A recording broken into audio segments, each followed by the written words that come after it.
Microphone. We figured.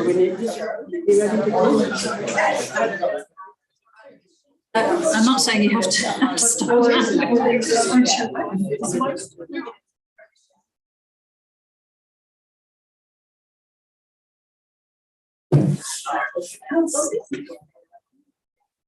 Hello, good evening, everybody, and welcome as always back to Queen's for tonight's UAS lecture.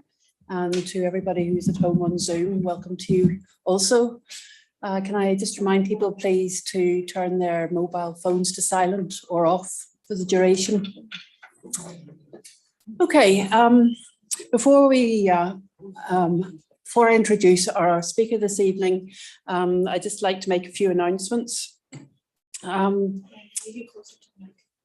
First of all, we have an invitation from the Digital Atlas of Early Irish Carved Stone project, which is a collaboration between Queen's University Belfast and University College Cork to partake in a free workshop at Arcpal, 42 Fitzwilliam Street on Friday the 3rd of October from 12 to 4 o'clock in the afternoon.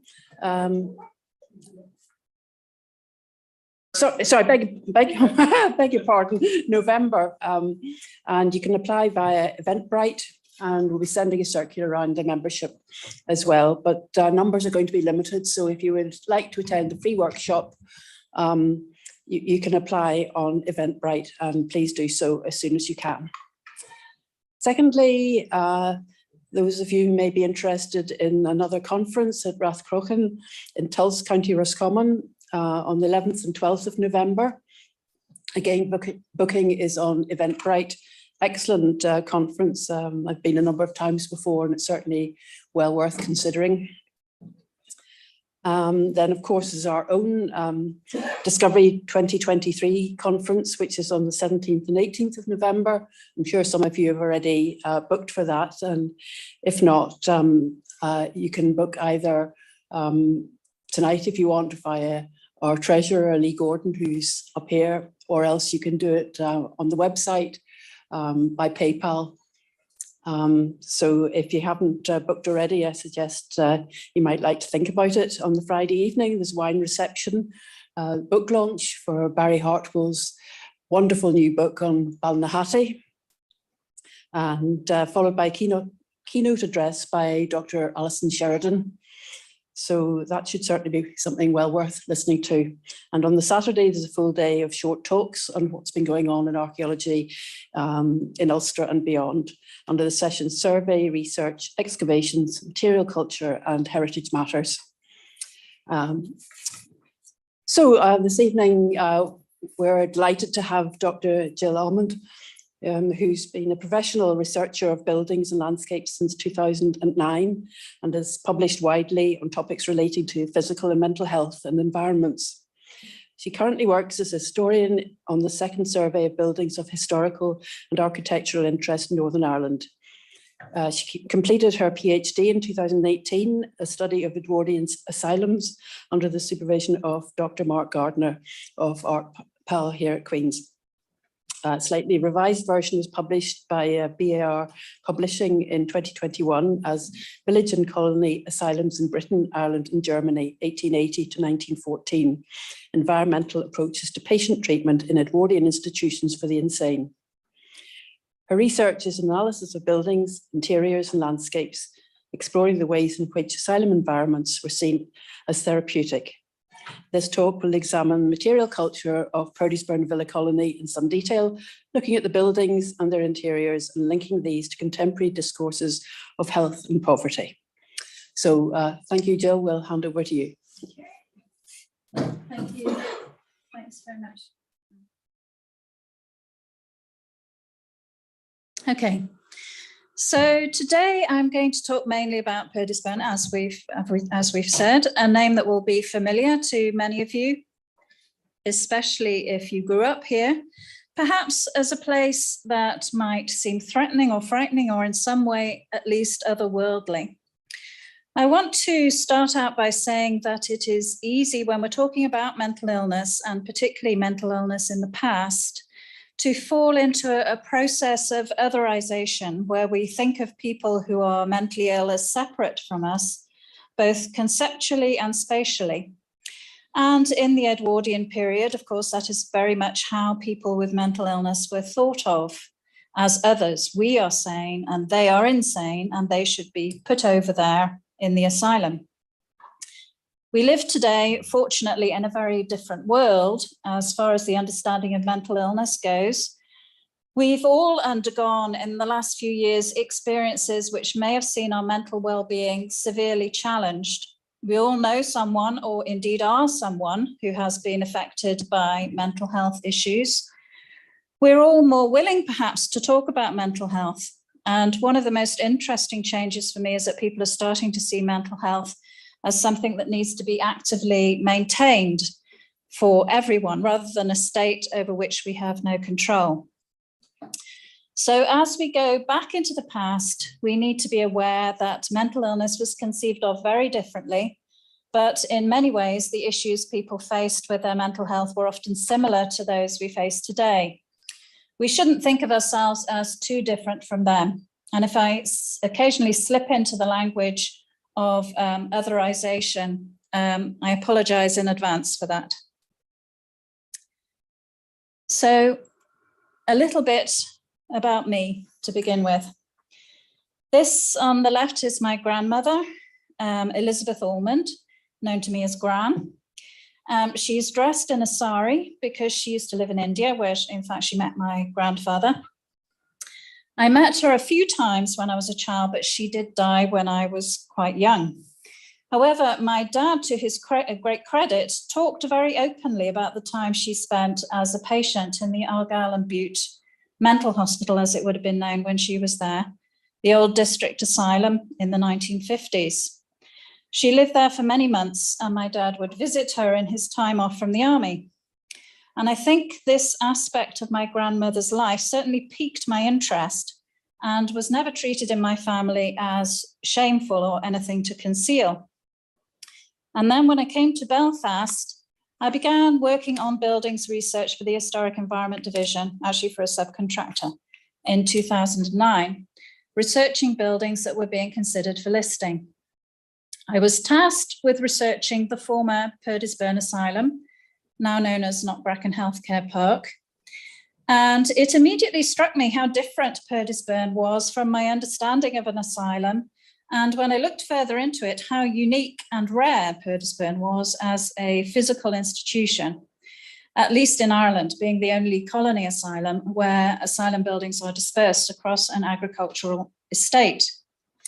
So when I was doing my master's at Queen's, I took Purdysburn as the subject of my dissertation and was lucky enough to get interior access into some of the buildings at that point, and access to plans and drawings held at Knockbracken, some of which I think have since disappeared, so I might have the only copies actually.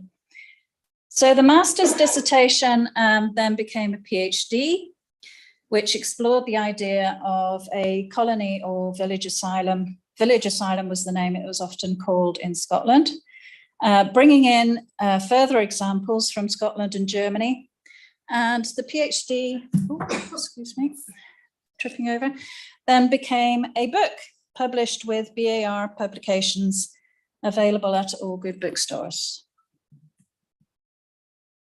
So to say a little about my approach, I look at asylums with the assumption that they are powered environments where vulnerable people were subject to the control of an institution, and that this power inequality is likely to have often had negative consequences, but that equally control could be manifested as care towards patients who are very unwell.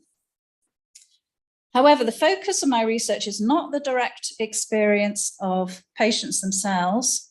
This is almost impossible to get at due to the dearth of records such as letters or diaries that record these experiences. The focus of my research has been the assumptions that are often made about the buildings and environments that the patients lived in. I think much credit for the way asylums are often understood must go to Andrew Scull, who's perhaps the foremost scholar on Victorian asylums. He is a historian rather than an archaeologist. And through his long career has continued to refer to late Victorian and Edwardian asylums as warehouses, in quotes, built as cheaply as possible to shut people away who'd become inconvenient with no thought for their care or welfare, in rather a caricatured kind of way, in fact. And I am often told when I talk about Purdysburn to people that it's understood that as a place that is deliberately removed from society where people were shut away, which may indeed be part of the many-layered truth about Purdysburn. But there are also other reasons why Purdysburn is where it is and why it's laid out like it is.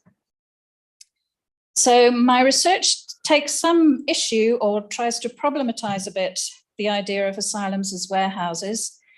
And I used archives and contemporary published material to try and understand what the thinking was behind the way asylums were built. But because I'm an archaeologist, I primarily use the buildings themselves, their siting and landscapes, their spatial organization, their decoration and furnishing, all of which I think are particularly valuable because they're less subject to self-serving rhetoric than the records sometimes are. And they can give us some solid evidence for the types of concerns that motivated the asylum builders.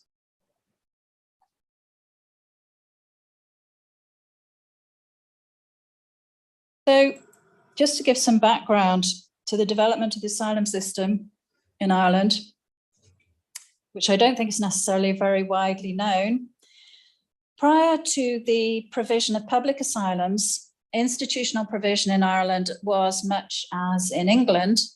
The majority of the mentally ill were not in any kind of institution and fared in the community as well or badly as they could. Do you want me to bring the tea in? No, sorry.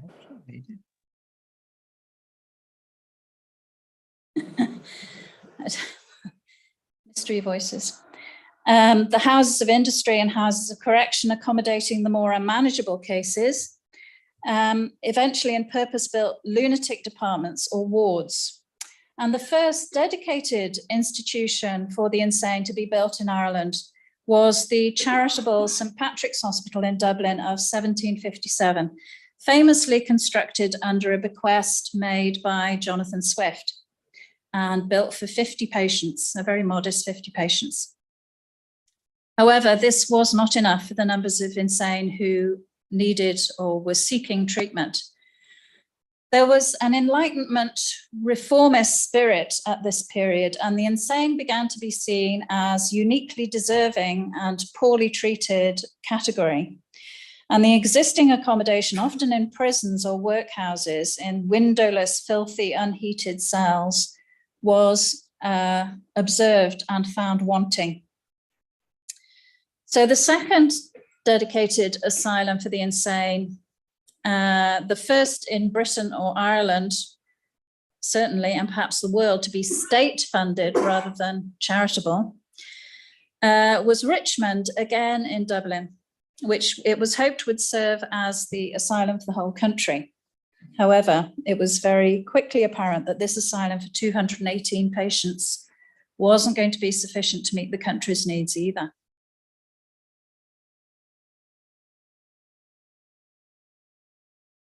So in 1817, an act was passed allocating state funds to the construction of a network of district lunatic asylums across Ireland to be maintained by a tax on ratepayers, making Ireland the first country in Europe to compel the construction of a network of state-funded asylums.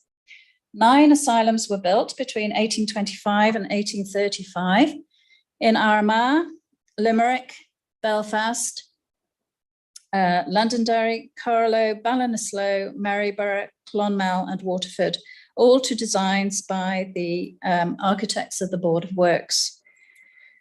You can see here the classical elevations of Limerick and Belfast asylums. They look quite similar, but in fact, you can see that Limerick has 3 floors where Belfast has 2. But the plans are completely different. So there was an X plan for 150 patients at Limerick and a smaller K plan for 100 inmates, as they would have called them then, in Belfast. These, well, essentially it is this plan, sort of halved or with the wings turned back.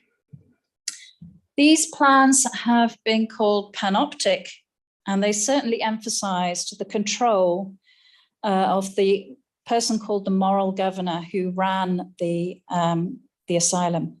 His quarters would be at the center. He was not necessarily a medically trained person in the beginning, although they later became medical people. And he was the asylum superintendent whose benign supervision of the inmates was thought to be critical to their cure. These radial plan asylums were actually built, Ireland built more of them than anywhere else in this island, largely because they were all constructed within a 10-year period when this design was popular. But radial designs for asylums soon fell out of favor for three main reasons.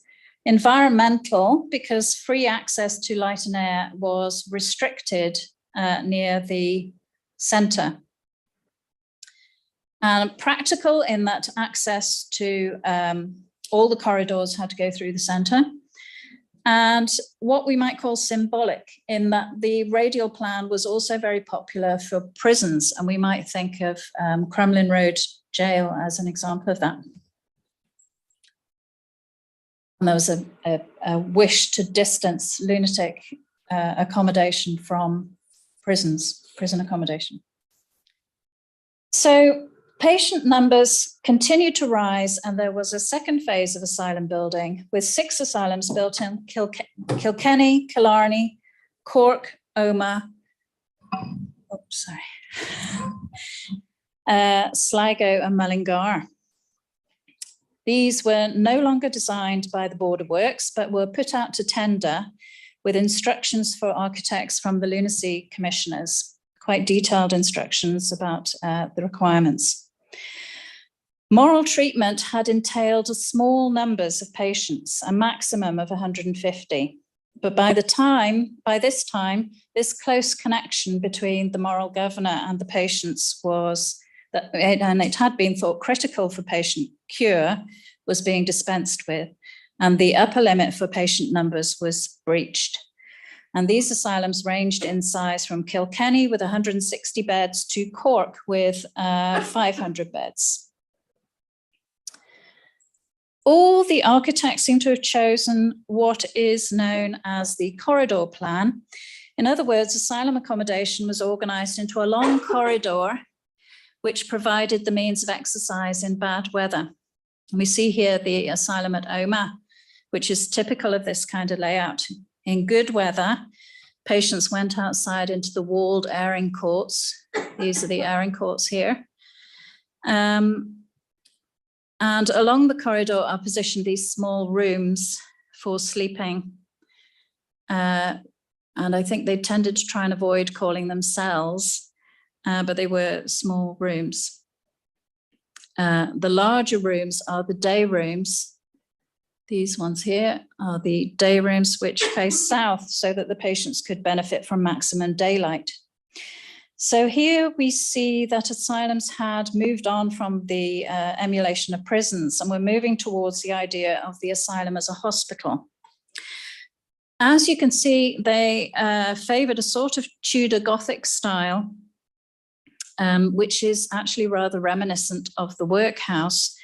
But the style was chosen because it was thought to allow for additions to the building more easily than a classical style, because it was rather sort of higgledy-piggledy nature.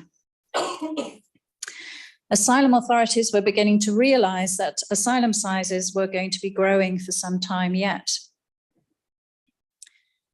A very interesting development from the point of view of my research in this phase was the first asylum to adopt the pavilion plan. This idea was very popular for hospitals, dividing a hospital or asylum into separate blocks or pavilions. You see here with these connecting corridors, as you see. The corridor plan continued to dominate. And this was thought in the case of our hospitals to help prevent the spread of disease, and was promoted particularly by Florence Nightingale and universally adopted for hospital design. And Cork is actually the first asylum I could find. There are a lot of firsts in Ireland for some reason to use this pavilion design. Cork was a large asylum for 500 patients and was built in 1852. So you can see these connecting corridors also leading to the service block at the back. And still, patient numbers continued to rise. And a further phase of asylum building took place between 1865 and 1869, with 6 more asylums being constructed. The previous corridor plan continued to dominate, but the asylums became ever grander and more imposing. The architecture signalling perhaps the nature of this Enlightenment project, a kind of municipal benevolence in palatial form. They now tried to distance themselves, as the last phase had distanced itself from prisons. This phase distanced itself from workhouse design and adopted a more Italianate style of architecture.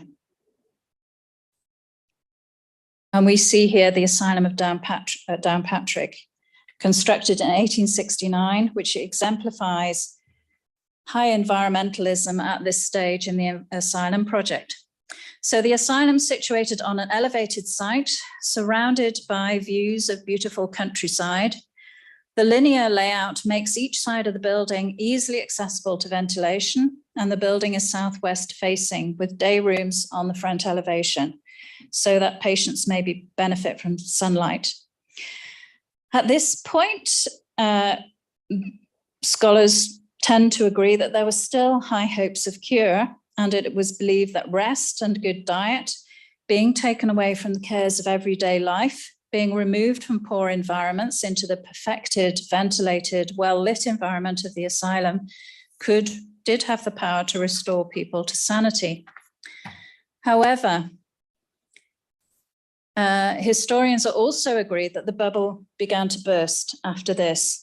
And with patient numbers continuously rising, faith in the ability of the asylum system to bring about cure began to wane. So at this point in the late 19th century, we have increasing belief in insanity as a brain disease rather than a psychically produced.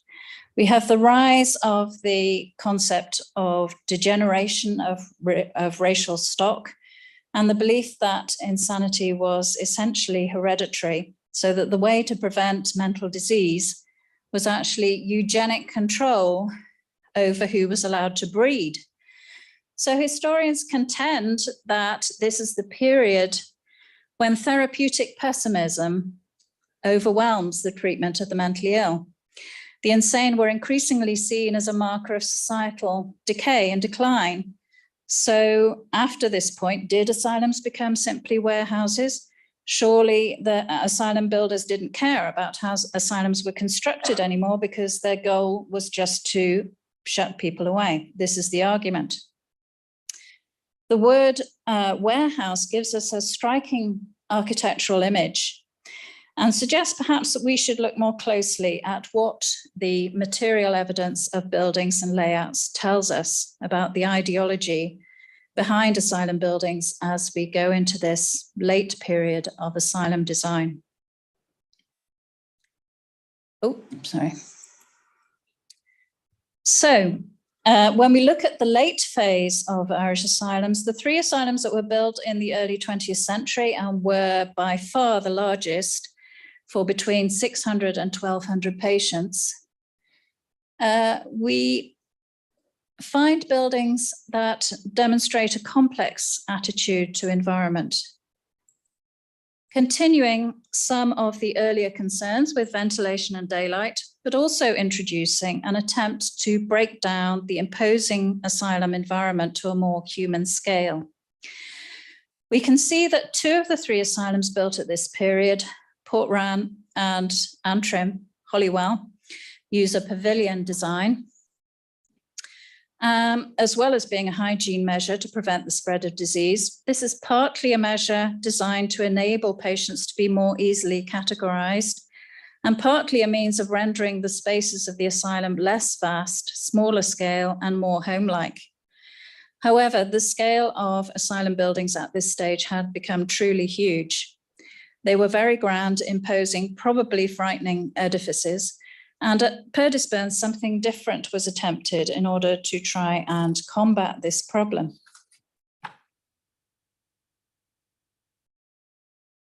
So before turning to Purdysburn, I'll just give a little bit of the background to the building of Purdysburn. As we heard earlier, the first asylum in Belfast was opened in 1829 on the site now occupied by the Victoria Hospital in Grosvenor Road. And by 1895, like many other asylums in Ireland, it was bursting at the seams. Patient numbers in Ireland had gone up from about 2,000 in 1830 to around 20,000 in 1895, so effectively a 10 times increase. This was a period of huge expansion in Belfast, but even so, this increase in numbers was well beyond the rate of population growth, even in Belfast. And the asylum was having a hard time coping with the increased numbers. It had originally been built for 100, as we heard, even after extending the original building several times. But in addition to this, we see here the location of the, sorry about this measles thing, but that's sites and buildings on the SNR. The asylum was well outside the town of Belfast when it was first built. When we reach about 1900, we can see that there are problems. The building no longer seemed up to the job of providing modern asylum care. It was arranged in a radial design, as we've seen now rejected as too similar to prison designs and without enough ventilation.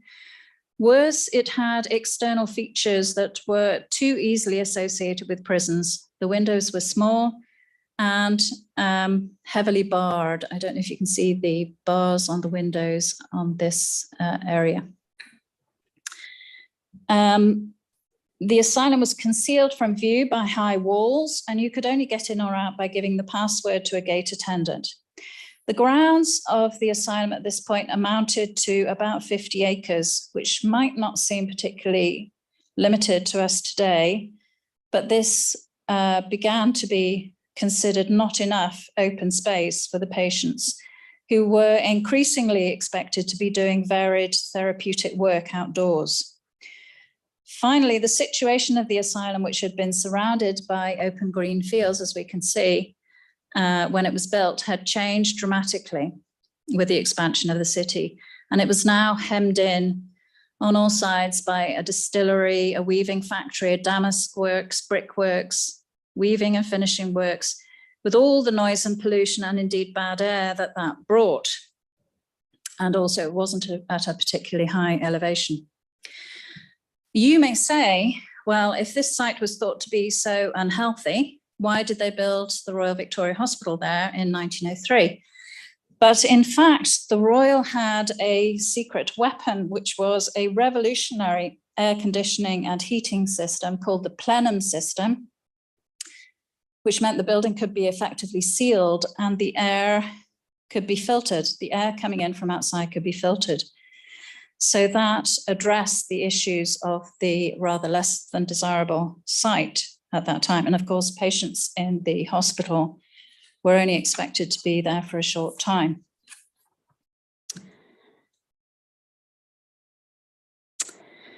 So in 1895, the asylum authorities bought a large domain formerly belonging to a family of bankers, the Batts, which we can see coloured pink. That includes the domain and I think other lands owned by the Batts. So the site was about 4 miles outside Belfast, and because it was a little further out, this meant that a large amount of land was available cheaply and in a healthy, unpolluted environment. The domain was initially about 300 acres in extent, but very quickly a portion of it to the west, just picked out in red there, about 65 acres was hived off in 1900 to provide the site for the Purdysburn Infectious Diseases Hospital. Still there, of course, and converted into housing. When the new medical superintendent of Belfast District Lunatic Asylum, William Graham, was appointed shortly after this land was purchased, he was extremely unhappy about this sale for many reasons, a number of reasons, but primarily he complained about the loss of such a big chunk of land that should have been for the employment and recreation of asylum patients. And so over the next few years, very probably with his persuasion, the asylum authorities set about adding to the asylum lands by buying up the adjacent farms, one by one. So that by the 1910s, the asylum grounds were about 500 acres in extent and provided all the opportunities for outdoors work and recreation that were thought to be therapeutic at this time. Interestingly, to me, although the asylum authorities could have built the new asylum in the former domain, which already had a ready-made wall around it, most of the asylum was in fact built on the farmland that was acquired later, coloured blue on the map. And no wall was ever built around it, although part of it at least was surrounded with a park railing, as we shall see later. However, the main reason for siting the asylum to the east of the site rather than the west may have been that the land to the east was at a higher elevation and therefore would have been seen as healthier.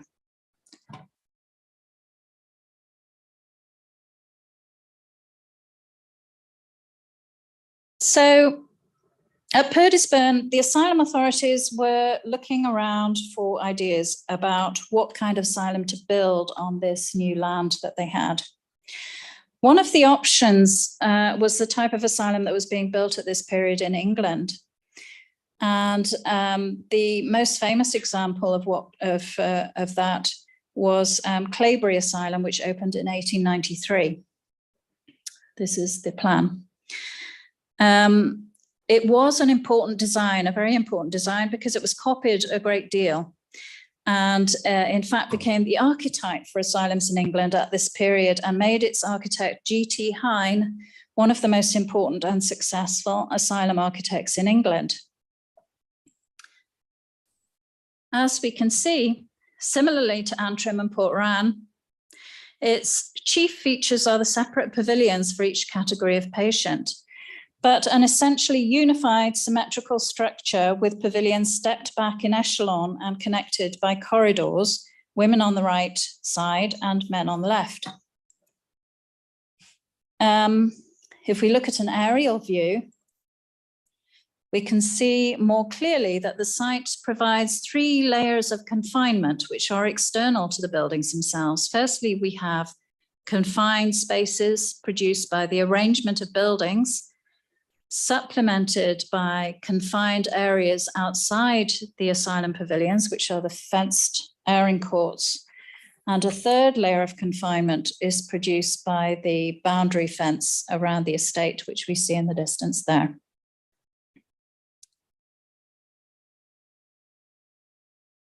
So they did not decide to build an asylum like Claybury and Purdysburn. In fact, what they built was quite different. Instead of a series of pavilions connected by corridors, we have a scattered layout of villas distributed across a rural landscape, rather like, and the intention was, I think, to produce the effect of a suburban estate of rather well-to-do dwelling houses. And apparently no walls or fences or corridors, at least around the buildings themselves. The new asylum in Belfast was inspired by a very influential asylum called Altscherbitz near Leipzig in Germany, and was promoted very forcefully by the medical superintendent of of Belfast District Lunatic Asylum, Dr. William Graham, as we've said before. And I should mention here that this type of colony asylum was also adopted for all the asylums of this period in Scotland, although I won't be talking about those. So in 1897, Dr. William Graham took over as the new medical superintendent of the BDLA, and he was immediately galvanized by the new asylum site. In 1901, having read about the new asylum layout at Auschwitz in Germany, he persuaded the Belfast Asylum Committee to adopt this so-called colony design at Purdysburn. And once an architect, Frederick Tulloch, was selected to produce a villa design, he visited Auschwitz personally before he produced the final designs. G.T. Hine, the celebrated asylum designer of Claybury Asylum that we talked about earlier, also became involved in designing some of the communal buildings at Purdysburn. And it's unclear whether or not he visited, but he was certainly familiar with the design and layout of Auschwitz through the books and articles that were circulating at the time. So, why was William Graham so interested in a medium-sized asylum in Prussia and in replicating this design in Ireland rather than following what was then prevalent in England? Germany was at the forefront of psychiatric medicine at the beginning of the 20th century because of their clinic-based scientific approach to the study of neurology and psychiatry, and the progress made by doctors such as Griesinger and Kraepelin in the diagnosis and taxonomy of mental disease. But the Saxon asylum of Auschwitz was also causing a stir at this period in the field of patient care rather than scientific approaches, and had become, quotes, a standard stop on asylum research itineraries. Why was it causing so much excitement? Perhaps partly because the traditional asylum form wasn't proving to be as therapeutic as had been hoped, and some asylum authorities at least were looking for something different. Auschwitz offered some fairly unique features at the period. It put all categories of patient, including those with the most severe symptoms, together on a very large agricultural site where the vast majority, it was claimed 90%, were to be engaged in useful work, usually outdoors. The second main feature of Auschwitz was that it had a greater degree of physical freedom than was usual in asylums at this period, as we've seen. The majority of the patients, 2/3 of them, stayed in villas with unlocked doors. The majority of villas did not have enclosed airing courts, and there were no walls, fences, or gates around the asylum. The third main feature was that the buildings were small scale and modelled on domestic houses, so giving, it was thought, a less intimidating and more home-like feel to the asylum accommodation. So here you can see a contemporary photograph of an asylum villa at Auschwitz. And you can see it's quite a sophisticated villa design, similar to middle class dwelling.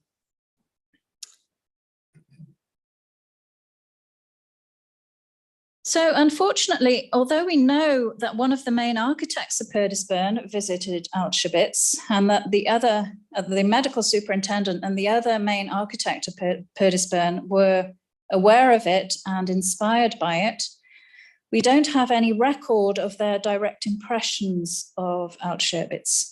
The main source of our understanding of how the design of Purdysburn was influenced by Auschwitz has to be the buildings themselves. And in the next few slides, I'm going to show both how the buildings followed the German design, but also how they departed from it. So this initial design for Purdysburn, produced by the Belfast City Surveyor, envisaged the layout as a series of radial and circular pathways with about 20 small villas strung out along them, and a hospital, recreation hall, and admin building at the northeast corner. This strikes me as somewhat similar to Ebenezer Howard's diagram number 3, from his runaway bestseller, Garden Cities of Tomorrow, first published in 1898. And you can see even the orientation of the whole arrangement and the placement of green spaces very strongly echoes Howard's diagram. And it's understandable that this very popular idea could have been an inspiration, given that Howard's emphasis was on garden cities as healthy environments. However, the asylum layout, Purdysburn layout as actually built, differs somewhat from this early proposed design, as we can see. In reality, there are fewer larger buildings, and they are distributed apparently rather haphazardly and chaotically around the site. If we look again at the layout of Auschwitz, we can see that Auschwitz is effectively divided into two halves. The earlier buildings in the so-called medical section of the asylum are arranged in a very ordered, symmetrical fashion, and the later buildings of the colony section are arranged on a meandering curve. The layout at Purdysburn is neither symmetrical nor curving, but apparently random. This is explained, however, when we look at the topography of the site. At Purdysburn, the buildings are placed in careful relation to the topography, and in Auschwitz, by contrast, the site chosen was almost completely level and low-lying, with only a slight slope down to the river. So the site chosen for Purdysburn was rolling, hilly land at a relatively high elevation. The highest ground is to the north, and the male villas are placed just below the highest point, where they would be sheltered, slightly sheltered from the worst weather, but also well ventilated by being high enough. Higher elevations being associated with better ventilation and therefore greater health. We can see that the hospital building is at the highest elevation of all the buildings, in keeping with the patients in poorest health, both mentally and physically, being housed there. But the poor women are at a somewhat lower elevation. Their villas are slightly lower.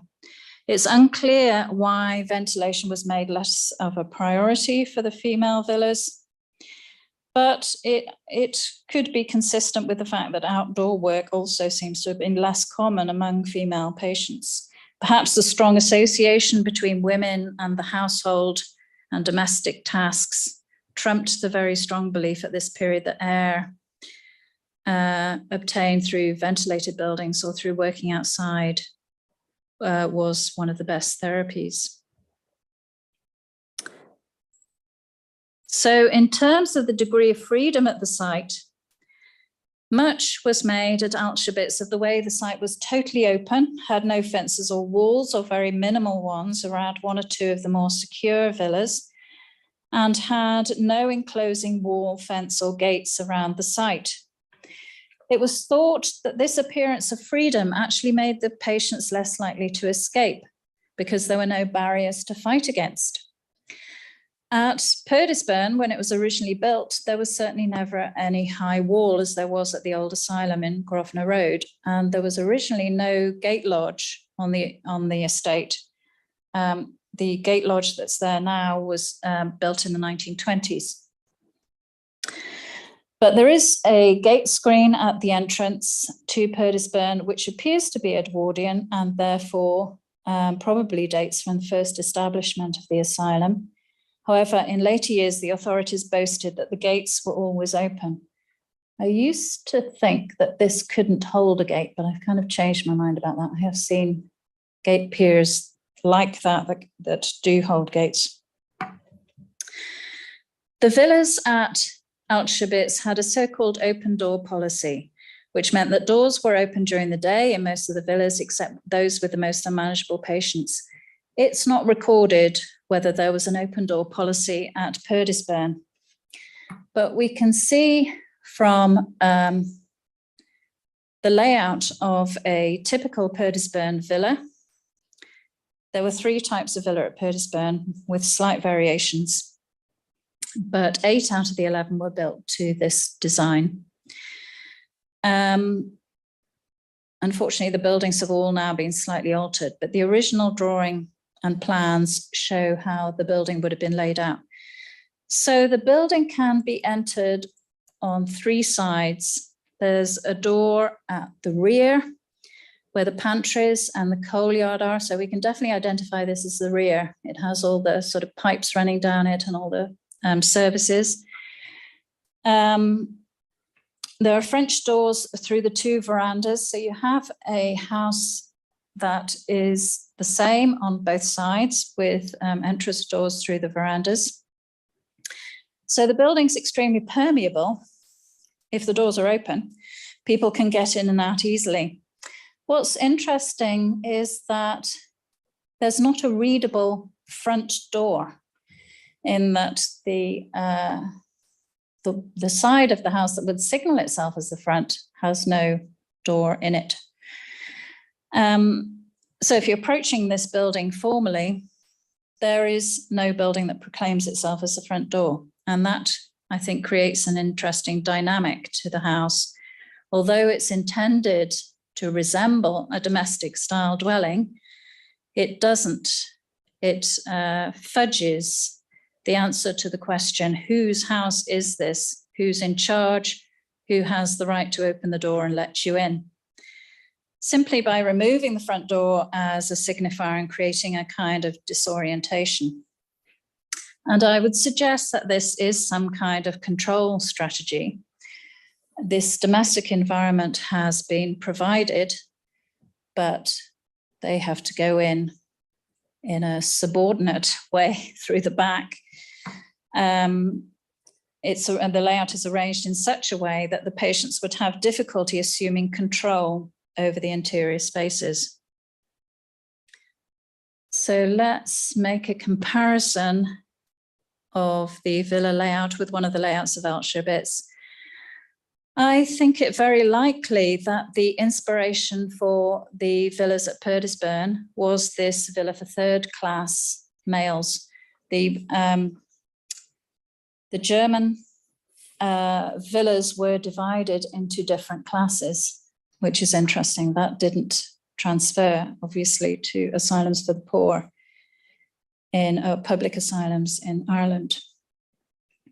So if we ignore the coal yard and the scullery, we can see that it makes it clearer to see that the layout's very similar. Although in the Purdysburn asylum, we have the verandas both sides. I don't think they had a veranda on the other side here. The differences are interesting, but I'll limit myself to pointing out one of them, which is that Purdysburn again shows a greater concern with ventilation. If you can see, the WCs project slightly from the building, which allows for windows and 2 walls. And when these are open, the air could have come in one side and exited through the other. Cross ventilation, in other words, removing vitiated air. So the German example, by contrast, encloses the WCs fully within the building with only 1 window and therefore no cross ventilation. And this was not lost actually on visitors to Auschwitz, who, the more critical visitors who complained that the buildings were not sufficiently ventilated and also that they were earth closets and not even plumbed in. So we can see that Purdysburn continually shows a greater concern for ventilation than Auschwitz, but the arrangement of doors is similar, so giving the same permeability, apparent freedom, but without giving control to the patients that we see in the Purdysburn villa. The other interesting thing about the internal layout that's been emulated from Auschwitz to Purdysburn is that instead of all the rooms opening off a central hallway or corridor, hallway, I suppose, as would be the case in a domestic house, the rooms open for the most part off each other. And I have been inside one of these villas on a couple of occasions, and I can say that it is, again, quite disorientating in terms of your expectations of how a house should be laid out. And it seems to me that this is, again, a kind of control feature. If you look at the rooms on the right of the Purdysburn villa and on the left of the Auschwitz villa, you only would need a couple of attendants in the centre section of the villa, and these attendants will know who's coming in, who's coming out of and going into all the living spaces in the villa. So we see these relatively small domestic-sized spaces. They're quite large, but I mean, they could pass as domestic houses, exhibiting a great concern with how to control and supervise patients. They're not, after all, completely domesticized environments. And the fact that they're very permeable is belied by the fact that they are laid out in order to make patients more available to the supervisory gaze. So I hope I've been able to show that there was a great deal of similarity between Purdysburn and Archaeological, as well as some quite important differences. But I want to focus in the last part of my talk on some of the significant ways that both Archaeological and Purdysburn differed from the type of asylum that was being built in England and Wales at this period. This is Claybury that we saw earlier on, that we saw the plan of Claybury. And this is the interior. I hope you can see that. It's the interior of a day room for chronic or long-term patients. And it is reasonably comfortably decorated, patterned wallpaper, curtain valances, there's caged birds. But we see that the seating for patients is organized in these orderly, neat rows, one behind the other. About 18 patients at each of these 4 long tables. So there's no mistaking it, despite the domestic touches, we're in an institution. Let's compare this with one of the day rooms at Purdysburn. And I hope you can see that it's far less obvious where we are.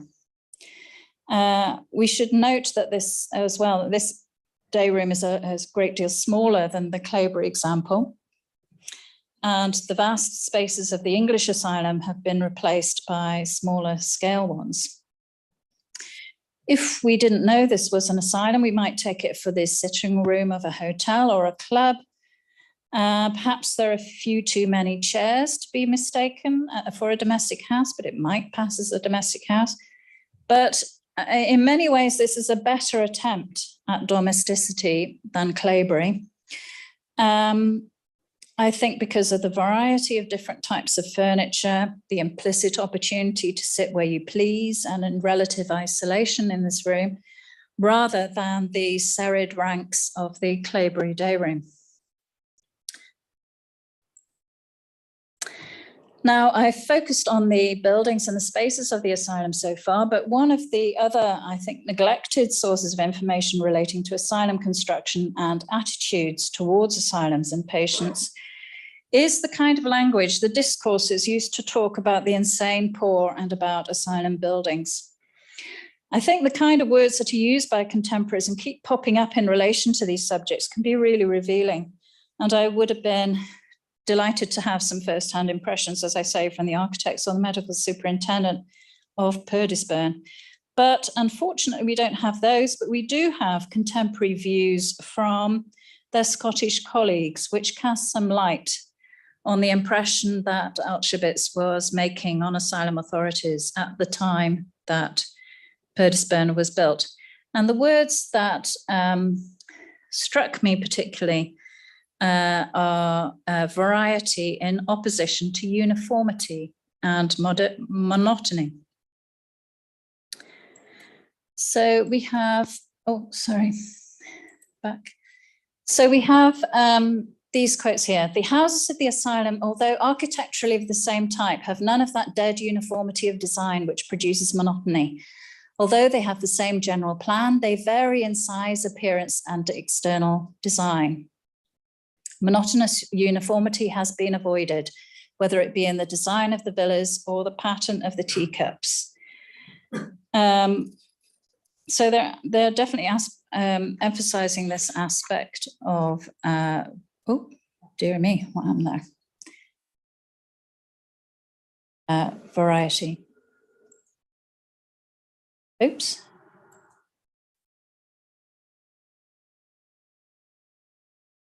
Right.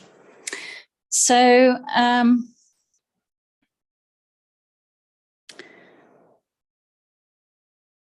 so John Sibbald, the Scottish Lunacy Commissioner, concurred with these views when he visited Germany. And he said, no attempt has been made to secure uniformity of design. On the contrary, uniformity seems to have been avoided. And there was great approval of this from the Scots asylum authorities. So they're very impressed by the ways in which Auschwitz avoided appearing like an institution. And the way in which, in fact, the asylum almost disappeared when it was not one single massive building, but rather a collection of separate villas. So from reading the reports and contemporary books and journals, it becomes clear that there was a belief that the aggregation of large numbers of mentally ill people reduced the health and vitality of patients mentally as well as physically, and that enclosing the patients in a uniform, monotonous environment with vast interior spaces somehow transferred that uniformity and monotony to the patients and damaged them mentally. So we see this concern that patients were becoming identical units within a formless mass. In other words, a collection of individuals was becoming a herd within the asylum environment. The asylums, in fact, were becoming toxic. And I have some examples here of commentators observing the relationship of environments and patients in terms of herds. They write of the the depressing effect of crowds of patients herded in one huge building. It's most disastrous to the home feeling to have gangs of patients from the different wards merging into one huge herd in the dining hall. We must realize how much insane minds would be injured by being immured in herds within bare walls and comfortless surroundings. For these reasons, and this is why they start recommending the colony plan. For these reasons, the colony plan seems to possess advantages over other systems inaugurated. It removes the objections raised against separating the curable from the incurable as insane, avoiding the process of herding patients or collecting too many in one locality. And the herds conceived in relation to the overcrowding of the poor in general, and not just the insane, as dull, passive, and lacking vitality. So the antithesis of herding patients is seen as promoting their individuality by separating them into smaller groups and by arranging their environment accordingly, even down to the furnishings. That clipping is from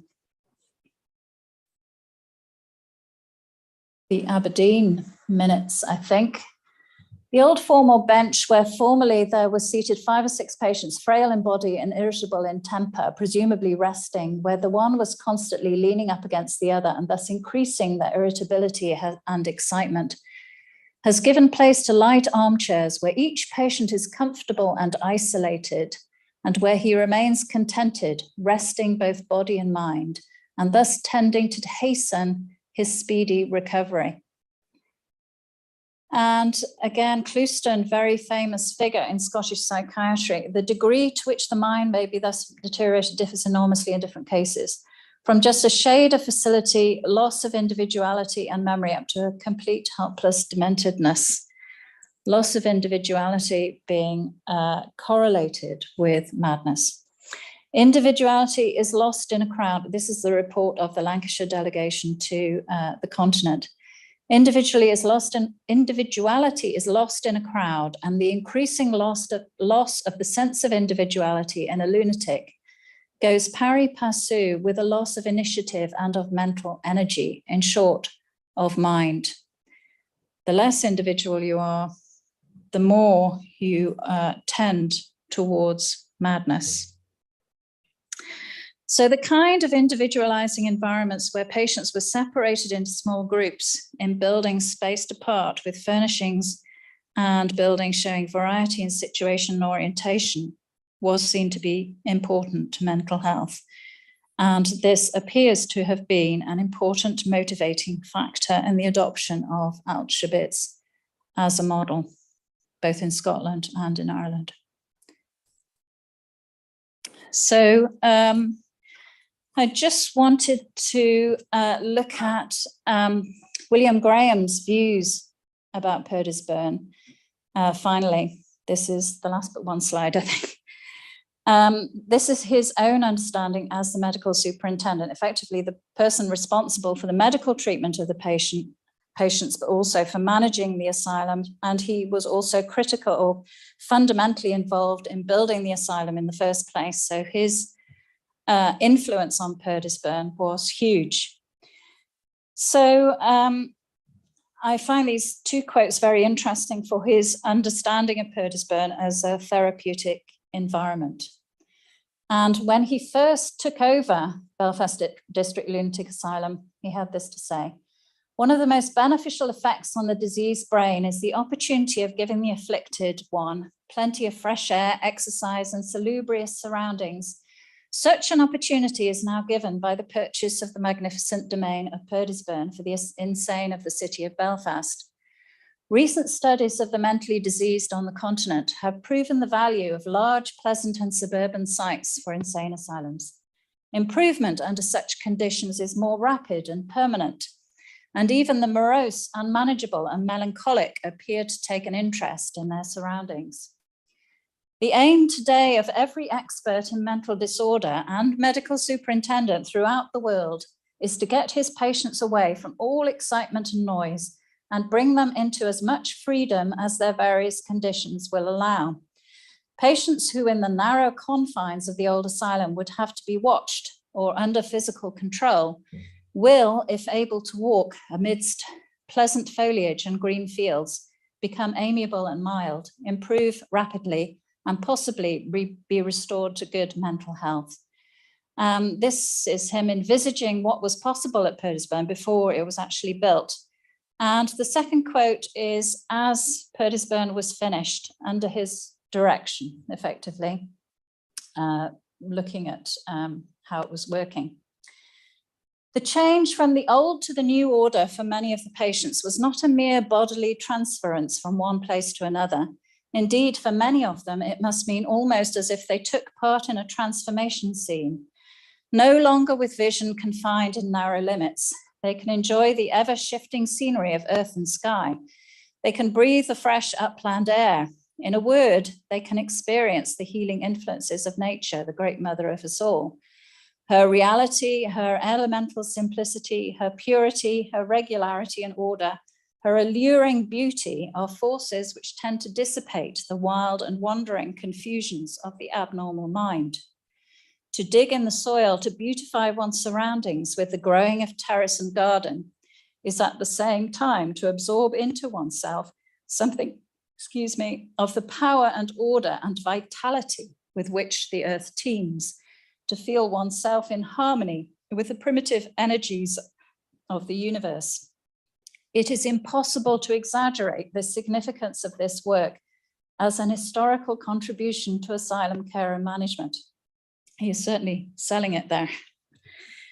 So we can see he didn't talk very much about buildings themselves, but he did talk about the general asylum environment at Purdysburn in this way, with this emphasis on air, freedom, the therapeutic qualities of nature, vitality, energy. And he certainly doesn't sound to me like someone who is warehousing his patients in the way that that has been understood by historians. So I hope I've been able to show some of the features of the design of Purdysburn, how it differed from other asylums that were being built at this period. To return again to the historiography of asylums and the idea of asylums as warehouses, I think we can see that there were many concerns motivating asylum builders, and economy was certainly one. We should not forget that. But with even within the constraints of restricted budgets, asylum builders were interested in new ideas, in an international exchange of ideas, and in producing environments where according to the understandings of the period, mental and physical health could be optimized. Asylum builders were often motivated by a strong idealism. Some might say that this at times amounted to a fantasy about what it was possible to achieve within an institutional environment with patients that were often extremely unwell. But at the same time, personally, given the choice, I think I would have preferred Purdysburn to Grosvenor Road. And I think it's entirely possible that the positive effects of the environment created at Purdysburn were real for some patients. We're increasingly aware of the positive impact of the outdoors, of fresh air and sunlight on our mental health. Hospitals still attempt to provide domestic-style environments in areas such as maternity units and bereavement rooms. So these ideas have had some longevity. And I think also it's very important to have an accurate understanding of these buildings when we decide what happens to them after their lives as institutions are over. These are undoubtedly sites that we might call dark heritage, and many people might prefer that they're swept away. But they can definitely also be understood as exercises in hope, in the practical workings out of human impulses towards caring for others and material expressions of the struggle to understand mental illness, which I think gives them an important depth of meaning and should encourage us to take care of them for the future.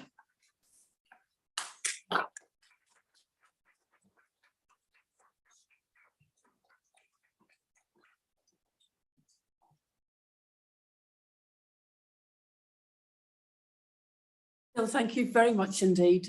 I found that absolutely fascinating because I know very little about mental health, although it's sort of something that's sort of had a great resurgence in recent years, and certainly since the pandemic, everybody at least is being much more open now and talking about mental health issues, which obviously in times past was not always the case. As you say, it started off just with burying the problem rather than addressing it. And you certainly showed us this evening what a long way we've come with mental health issues, and how it really seems that here in Northern Ireland, we're in some ways almost leading this progressive new concept of how to deal with mental health patients. At that time, yes, certainly. Yeah, it certainly was absolutely amazing to think this idea of treating people more individually in small units rather than just locking them up and sort of not doing anything to try and address their problems. So thank you so much indeed. And perhaps some people have got questions you'd like to put to Jill? Yep. Anybody in the room like to make any comments or questions? Randall?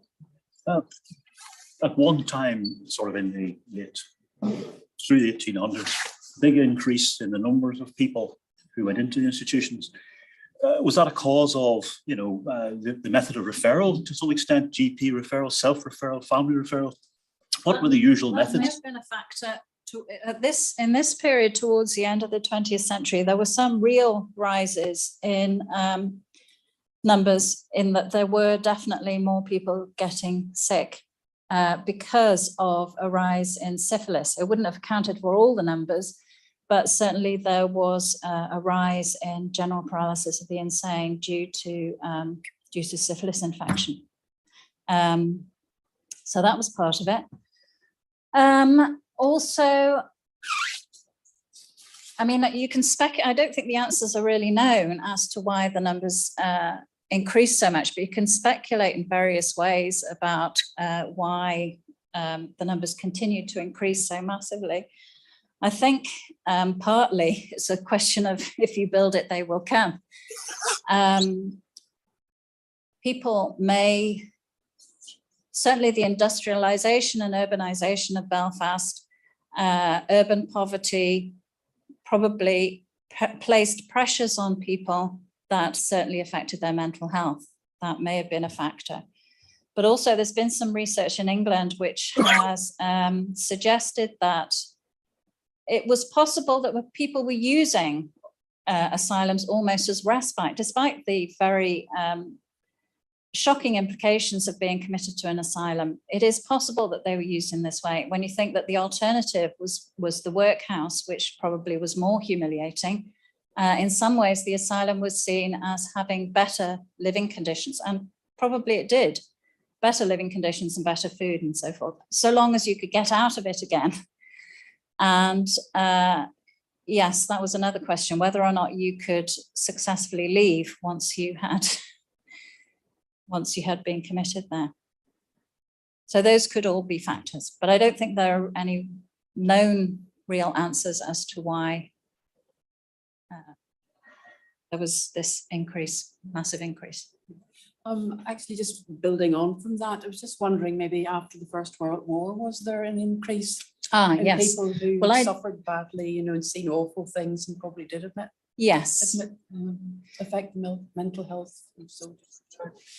that's quite true. And the old asylum, in fact, which was due to be demolished, all the patients were meant to be transferred out of the old asylum into Purdysburn, but the old asylum was retained for a while because it became a war hospital during the First World War. And yes, I didn't follow the history of the asylum into the war period, but certainly that was probably a factor. Are there any numbers, statistics that would show whether Purdysburn was more successful at providing a cure than the alternative? There is a man called Patrick Quinlan who's produced a book called The Walls of Containment. And he's done some research which tends to show that there was a higher death rate after the patients were moved to Purdysburn. I haven't looked at his research in any detail, but that's what it tends to show. Despite the lovely sort of rural setting of Purdysburn, there were issues which were recognised at the time. I'm not saying that all the patients were bumped off, but there were issues that were recognised at the time with supervision, in that it's not so much that the patients couldn't be supervised, but the attendants could not be supervised so easily in a colony asylum as they could in a conventional asylum by the higher authorities. So the attendants were more free to treat the patients well or badly, however it might be. And of course, having greater freedom leads to greater possibility of accidents and so forth. So that might be the reason for it. But certainly the evidence seems to be that there was a higher death rate. Whether there was a higher cure rate, I haven't done that research, but it would theoretically be possible to get some stats for that. Yeah. Do they publish? Yes, the annual reports do So publish could stats they about that. You copy could. large I mean, I ones, suppose, filler ones? yeah, I suppose I was less interested myself in the reality than in the idea, and why and how the idea informed the construction of the site, the building of the site, how the discourses, the contemporary medical discourses and ideology about the poor affected the way the site was built. So that was really my focus when I was doing the research. But certainly it's a possible avenue to go down. I just haven't been down it. Anybody else? Do you have any online? No thoughts? Sorry, one other thing completely Yes. different. What's dominant? Why are there 6 men's houses and 4 women? Or 7 men, 4 women. Yes, good point. I do not know the answer to that. Can I speculate?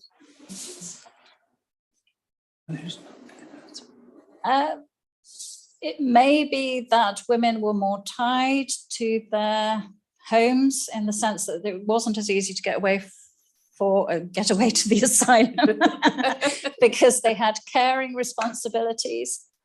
But I'm afraid I don't know the answer to that. I don't know.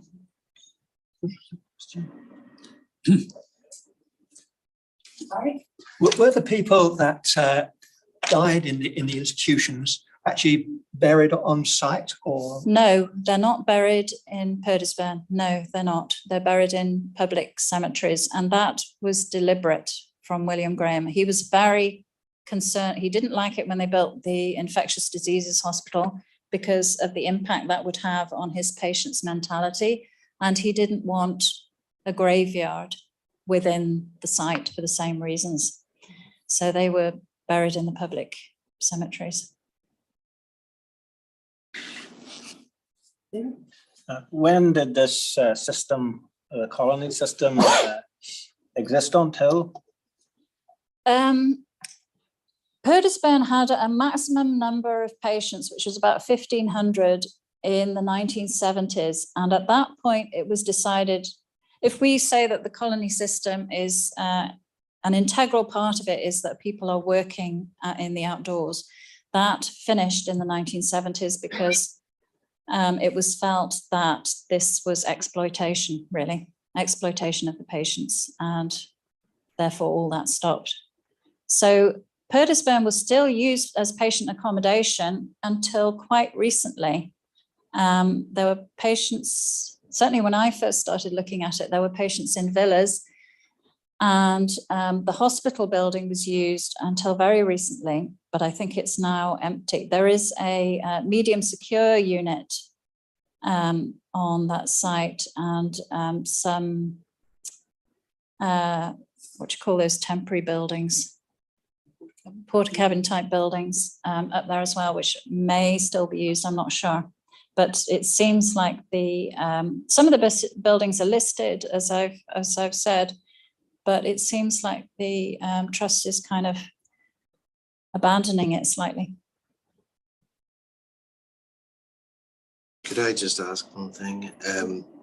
Is anything known about the staff who were working in the asylum? Did they live locally, or did in Purdysburn village, or They lived in the asylum, as it were. They lived in the administration building, and the senior medical staff had their own houses, which were on the site as well. Initially, William Graham lived in Purdysburn House, the old big house of the Batt family. He lived in there with the private patients. But eventually the medical superintendent had his own house, and his deputies also had their own houses. But the attendants, male and female, lived in the administration building in the upper floors. institutionalized? Yeah, it was a very, very, very complete little world unto itself. Yeah. And were the attendants trained? That was certainly a concern around this time, that attendants should receive training. They were receiving sort of basic training, having to take exams and things. Yes, that was beginning to come in. But whether we would consider it adequate training for what they have to do today, I don't. Much distinction made between the types of mental illness? Well, that is that's a whole big can of worms. I mean, mental illness started off, you had this distinction between mania and melancholia, and in some ways that persisted in a way. You have the sort of regular villa buildings in Purdysburn, and you have a villa, the acute, what they called the acute villa, which would correspond to the idea of mania, and another corresponding melancholic villa. They didn't call it that, but I can't, the name of it escapes me at the moment. So that kind of basic division into mania and melancholia, depressed, sort of mental depression and mental excitement persisted into that, into this era. Any last questions? I just want to say a very big thank you to you again, Jill, for coming to talk to us. Let's say it's been No problem. absolutely fascinating talk. And, I think probably a lot of us should be grateful that things were at least moving forward from the warehouse system that there was before. Hopefully it's on the focus for mental health care in the future, but I think certainly the Villa Colony went a long way. Yeah. In improving things for the patients. Indeed. So just can you say a big thank you to Jill.